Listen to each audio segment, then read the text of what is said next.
¿Por qué es ignorado el verdadero evangelio de Cristo por el cristianismo tradicional? ¿Por qué oímos en cambio un evangelio diferente del enseñado por Jesús, sus apóstoles y el cristianismo del primer siglo? ¿Por qué se ignora y se olvida el mensaje que Jesús proclamó durante 3 años y medio? La respuesta a estas preguntas es simple.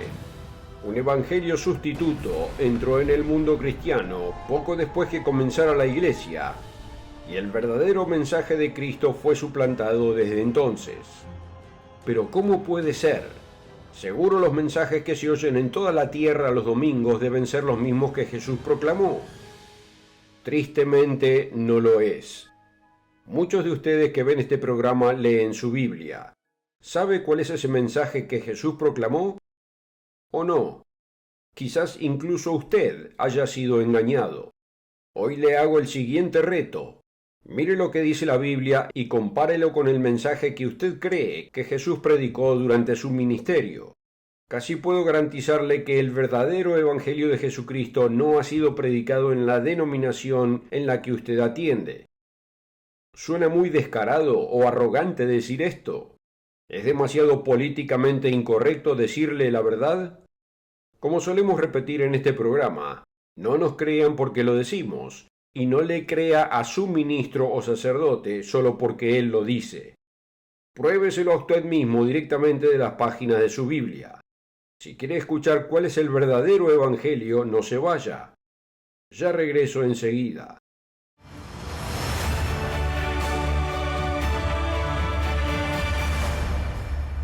Una cordial bienvenida de parte de todos aquí en el mundo de mañana. El verdadero evangelio que Jesús enseñó no está siendo predicado en las iglesias cristianas tradicionales. Sé que esta es una declaración audaz y no espero que usted la crea sin una prueba bíblica. Considere, si el evangelio que usted ha estado escuchando no es el mismo que proclamó Jesús, y si puedo probárselo en las páginas de la Biblia, ¿qué hará usted al respecto? Piénselo. Se supone que un cristiano es alguien que sigue a Cristo. Entonces, ¿a quién seguirá usted? ¿A Cristo? ¿A una denominación popular? ¿A un maestro carismático? ¿A la tradición familiar? ¿Seguirá asistiendo a la iglesia de su elección si no está proclamando el evangelio traído por Jesús? ¿O tomará otra senda? Esta es una cuestión seria que debería suscitar una acción valiente.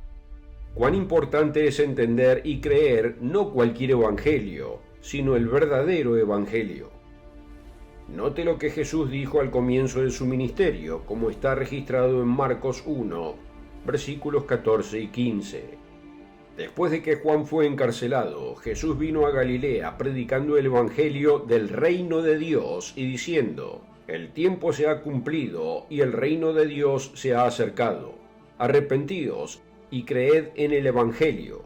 Ese es un mandato directo de Jesús. Arrepentíos y creed en el evangelio. Pero ¿cómo puede usted creer en algo si nunca le han enseñado qué es? Oh, pero usted no está engañado. Usted sabe cuál es ese mensaje. No esté tan seguro, porque no lo escucha en la corriente principal del cristianismo. Así que, ¿cuál es ese mensaje? ¿Le importa saberlo? ¿O se siente cómodo con uno falso tal como los corintios del primer siglo? Note cómo el apóstol Pablo los corrigió profundamente por su actitud descuidada. En 2 Corintios 11, versículos 3 y 4. Pero temo que como la serpiente con su astucia engañó a Eva, vuestros sentidos sean de alguna manera extraviados de la sincera fidelidad a Cristo. Porque si viene alguno predicando a otro Jesús que el que os hemos predicado, o si recibís otro espíritu que el que habéis recibido, u otro evangelio que el que habéis aceptado, dice, bien lo toleráis. ¡Wow! Un Jesús diferente, un espíritu diferente y un evangelio diferente. Si se pudo engañar a los corintios, a quienes fue enviado el gran apóstol de los gentiles, ¿qué será de nosotros? ¿Es posible que usted también pueda ser engañado? ¿Podría estar adorando a un Jesús diferente y creyendo en un mensaje diferente al que proclamó Cristo durante su ministerio de 3 años y medio? A Pablo no le importaba la corrección política. Llamó a estos engañadores por lo que eran en los versículos 13 al 15. porque estos son falsos apóstoles, obreros fraudulentos, que se disfrazan como apóstoles de Cristo. Y no es maravilla, porque el mismo Satanás se disfraza como ángel de luz. Así que no es extraño si también sus ministros se disfrazan como ministros de justicia, cuyo fin será conforme a sus obras. No, estos ministros no parecían malos, sino que parecían ministros de justicia. ¿Y pensamos que hoy es diferente? Hay muchos predicadores carismáticos en nuestro mundo. Muchos tienen un corazón bondadoso y hacen muchas obras maravillosas. Alimentan a los pobres, realizan campañas para, según ellos, llevar a la gente a Cristo. Pero esto es lo que Jesús dijo en Lucas 6:46. Pero ¿por qué me llamáis Señor, Señor, y no hacéis las cosas que yo digo? Note que él también dijo en Mateo 7, versículos 22 y 23. Muchos me dirán en aquel día, Señor, Señor, ¿no profetizamos en tu nombre y en tu nombre echamos fuera demonios y en tu nombre hicimos muchos milagros? Y entonces les declararé, nunca os conocí, apartados de mí, hacedores de maldad o de iniquidad. Muchos afirman que Jesús es su Señor o Maestro. Es fácil reclamarlo como Maestro, pero no tan fácil vivir como si Él fuera su Maestro. El apóstol Juan trató el mismo tema con personas que profesaban conocer a Cristo, pero que vivían a su manera. ¿Alguna vez le han preguntado, ¿conoce al Señor? ¿Cómo responde a esa pregunta? Así lo responde Juan en el 2 capítulo de su primera carta. Y en esto sabemos que nosotros le conocemos, si guardamos sus mandamientos. Y el que dice, yo le conozco y no guarda sus mandamientos, el tal es mentiroso y la verdad no está en él. Pero el que guarda su palabra, en este verdaderamente el amor de Dios se ha perfeccionado. Por esto sabemos que estamos en él. El que dice que permanece en él debe andar como él anduvo. Volviendo ahora, ¿cuáles fueron los 2 mandamientos que dio Jesús al comienzo de su ministerio? Arrepentíos y creed en el Evangelio. Pero ¿cómo puede creer en algo que nunca ha oído? Entiendo que es impactante escuchar que el verdadero Evangelio de Jesucristo no se enseñe en el cristianismo de hoy. Es por eso que le desafío a que lo pruebe por sí mismo en las páginas de la Biblia. El apóstol Pablo dijo que cualquiera que predicare otro evangelio está bajo maldición. Por lo tanto, es vital que sepa exactamente qué fue lo que Jesús y los apóstoles del primer siglo enseñaron. Cuando era de día, partió y se fue a un lugar desierto.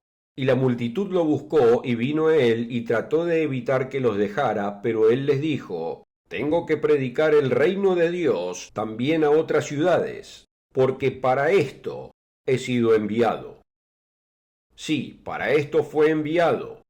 Y el mensaje que debía proclamar era el reino de Dios. Entonces, ¿qué es el reino de Dios? ¿Usted lo sabe? ¿Es importante? Absolutamente, según el apóstol Pablo. Esto es lo que escribió al pueblo de Galacia, capítulo 1, versículos 6 al 8. Estoy maravillado de que tan pronto os hayáis alejado del que os llamó por la gracia de Cristo, para seguir un evangelio diferente. No que haya otro, sino que hay algunos que os perturban y quieren pervertir el evangelio de Cristo. Mas si aún nosotros, o un ángel del cielo, os anunciare otro evangelio diferente del que os hemos anunciado, sea anatema. ¿Qué fue lo que enseñó Pablo? ¿Era el mismo evangelio que proclamó Jesús? ¿O era un mensaje diferente? Al final del libro de los Hechos, donde vemos al apóstol bajo custodia romana, mucho después de haber llevado la verdad al pueblo de Galacia, esto es lo que vemos en el capítulo 28, versículo 23.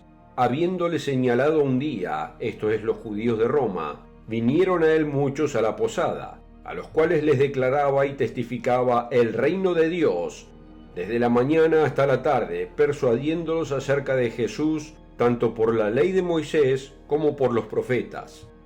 Note que mientras enseñaba acerca de Jesús, y cómo él era el cumplimiento de muchas profecías, su testimonio involucraba el mismo mensaje que Jesús fue enviado a proclamar, el reino de Dios. Ahora observe los versículos 30 y 31, los 2 últimos versículos que se encuentran en Hechos. Y Pablo permaneció 2 años enteros en una casa alquilada, y recibía a todos los que a él venían, predicando el reino de Dios, y enseñando acerca del Señor Jesucristo, abiertamente y sin impedimento. Entonces, ¿qué es exactamente ese reino de Dios que Jesús y los primeros apóstoles enseñaron? Algunos creen que es un sentimiento, algo instalado en el corazón del hombre. Muchos creen que la iglesia, en el mundo malvado de hoy, es el reino de Dios. Otros piensan que se trata de ir al cielo, y tan escandaloso como suena hoy. Algunos alguna vez pensaron que el Imperio Británico era el reino de Dios. Ninguno es correcto. Pero el reino que Jesús proclamó no era un sentimiento en el corazón de uno. No se trataba de ir al cielo. No fue la iglesia. No se trataba de que el cristianismo se apoderara del mundo. Era un mensaje sobre un reino muy real establecido en esta tierra con un rey con territorio, súbditos y leyes. Hasta ahora hemos visto solo algunas de las tantas escrituras que prueban este punto. Hemos visto que el Evangelio sustituto existía incluso en los primeros años de la Iglesia, pero el verdadero Evangelio era sin dudas sobre el reino de Dios. Es hora de ver qué es en verdad ese reino de Dios. Es evidente que un reino es un gobierno que debe tener 4 elementos: un rey, súbditos, territorio y leyes. ¿Nos habla la Biblia acerca de tal reino? Sí, lo hace. Comenzando en Daniel 2, donde leemos de un sueño inusual dado al rey Nabucodonosor de Babilonia. Al profeta Daniel se le dio entendimiento y él le explicó al rey que la enorme imagen que vio en su sueño representaba 4 grandes imperios que surgían en la zona del Medio Oriente y el Mediterráneo. El primero fue el del imperio caldeo de Nabucodonosor. La historia muestra que fue seguido por los imperios medo-persa, greco-macedonio y el imperio romano. Este último imperio continuaría en un resurgimiento tras otro hasta el final de la era, cuando el Dios del cielo establecería un reino. Retomemos la historia en el versículo 44. Y en los días de estos reyes, el Dios del cielo levantará un reino que no será jamás destruido, ni será el reino dejado a otro pueblo. Desmenuzará y consumirá a todos estos reinos, pero él permanecerá para siempre. Estos mismos 4 reinos se describen en Daniel 7, pero en lugar de una imagen gigante de un hombre, se representan con mayor detalle en la forma de 4 bestias salvajes. Y nuevamente el último continúa hasta el final de la era. Daniel 7, versículo 27. Y que el reino y el dominio y la majestad de los reinos debajo de todo el cielo sea dado al pueblo de los santos del Altísimo, cuyo reino es el reino eterno, y todos los dominios le servirán y obedecerán. Jesús elaboró sobre este reino en sus parábolas, y como ya hemos visto anteriormente en este programa, él dijo: debo predicar el reino de Dios también a las otras ciudades, porque para esto he sido enviado. Eso está en Lucas 4, versículo 43. ¿Se da cuenta, amigo, que Jesús nos dio la respuesta a los 4 elementos de este reino divino? Explicó quién sería el rey del reino, quién serían los súbditos del reino, dónde estaría ubicado el reino, cuáles serían las leyes que gobernarían el reino. En el resto de este programa veremos cada uno, comenzando con quién sería el rey del reino. El profeta Isaías profetizó de él en este famoso pasaje que se encuentra en el capítulo 9, versículos 6 y 7. Porque un niño nos es nacido, hijo nos es dado, y el principado o gobierno sobre su hombro, y se llamará su nombre admirable, consejero, Dios fuerte, Padre eterno, príncipe de paz. Lo dilatado de su imperio y la paz no tendrán límite, sobre el trono de David y sobre su reino, disponiéndolo y confirmándolo en juicio y en justicia desde ahora y para siempre. El celo del Señor de los ejércitos hará esto. Esta era una clara referencia a aquel que vendría a establecer un gobierno literal en la tierra. Muchos pasajes señalan nada menos que a Jesucristo como ese rey. Pero veamos uno de ellos. Cuando Jesús se apareció ante Pilato, quien le hizo una pregunta muy directa, Jesús le dio una respuesta muy directa. Juan 18, versículo 37. Le dijo entonces Pilato: Luego, ¿eres tú rey? Respondió Jesús, tú dices que yo soy rey. Yo para esto he nacido, y para esto he venido al mundo. Una de las parábolas más famosas de Jesús se encuentra en Lucas capítulo 19. La dio en respuesta a un malentendido, comenzando en el versículo 11. Oyendo ellos estas cosas, prosiguió Jesús y dijo una parábola, por cuanto estaba cerca de Jerusalén, y ellos pensaban que el reino de Dios se manifestaría inmediatamente. Sin dudas, él habló de un reino que se establecería, solo era cuestión de cuándo. En respuesta a su incomprensión, comienza representándose a sí mismo como un noble en una misión. Dijo pues, un hombre noble se fue a un país lejano para recibir un reino y volver. Note que él declara aquí que él recibiría un reino y regresaría. Leemos de esa ceremonia de coronación en Daniel 7, versículos 13 y 14. Miraba yo en la visión de la noche, y he aquí con las nubes del cielo venía uno como un hijo de hombre, que vino hasta el anciano de días, y le hicieron acercarse delante de él. Y le fue dado dominio, gloria y reino, para que todos los pueblos, naciones y lenguas sirvieran. Su dominio es dominio eterno, que nunca pasará, y su reino, uno que no será destruido. Volvamos ahora a la parábola de las minas. ¿Qué deben hacer sus siervos hasta que él regrese? ¿Vamos a vivir nuestras vidas sin nada que hacer? ¿O se espera que crezcamos en gracia y en conocimiento y que hagamos su obra? Notemos Lucas 19 nuevamente, comenzando en el versículo 13. Y llamando a 10 siervos suyos, les dio 10 minas y les dijo, negociad entre tanto que vengo. Aconteció que vuelto él, después de recibir el reino, mandó llamar ante él a aquellos siervos a los cuales había dado el dinero para saber lo que había negociado cada uno. Vino el primero diciendo, Señor, tu mina ha ganado 10 minas. Y él dijo, está bien, buen siervo, por cuanto en lo poco has sido fiel, tendrás autoridad sobre 10 ciudades. Así es, Jesús nació para ser rey. Él vino hace 2000 años proclamando el mensaje acerca de su reino y para dar su vida en rescate por muchos. Dio parábolas mostrando que podemos nacer en ese reino por medio de la resurrección de los muertos y gobernar con él. Cuando seamos cambiados de lo físico a lo espiritual, como dice claramente 1 Corintios 15, 50 al 53. Pero esto digo, hermanos, que la carne y la sangre no pueden heredar el reino de Dios, ni la corrupción hereda la incorrupción. Porque es necesario que esto corruptible se vista de incorrupción, y esto mortal se vista de inmortalidad. Uno debe nacer en el reino de Dios, no más carne y sangre. Y entonces, ¿dónde están las ciudades sobre las que gobernarán los siervos de Dios, que mencionó Jesús en la parábola de las minas? ¿Arriba en el cielo? No según su Biblia, no según Apocalipsis 5, versículo 10. Y nos has hecho para nuestro Dios reyes y sacerdotes, y reinaremos sobre la tierra. Pero ¿sobre quiénes gobernarán? ¿Quiénes son los sujetos? Notemos en Zacarías 14.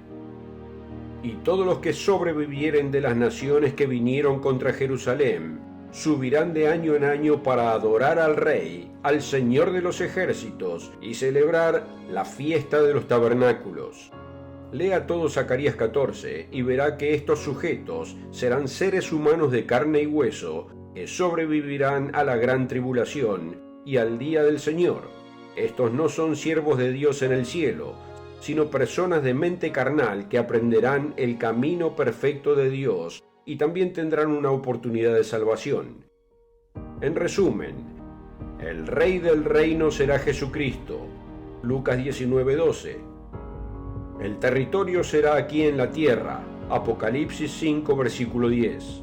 Los súbditos serán seres humanos de carne y hueso, Zacarías 14, versículo 16. Y las leyes de Dios regirán el reino de Cristo, Mateo 19, versículo 17. Si este video le resultó útil y desea más información, asegúrese de obtener una copia gratuita de ¿Conoce usted el verdadero evangelio? Haga clic en el enlace de la descripción para ordenar. Y recuerde darle me gusta y suscribirse al canal para ver más videos sobre diferentes temas bíblicos. Aquí en el Mundo de Mañana queremos ayudarle a entender su mundo a través de las páginas de la Biblia. Gracias por seguirnos. Hasta la próxima.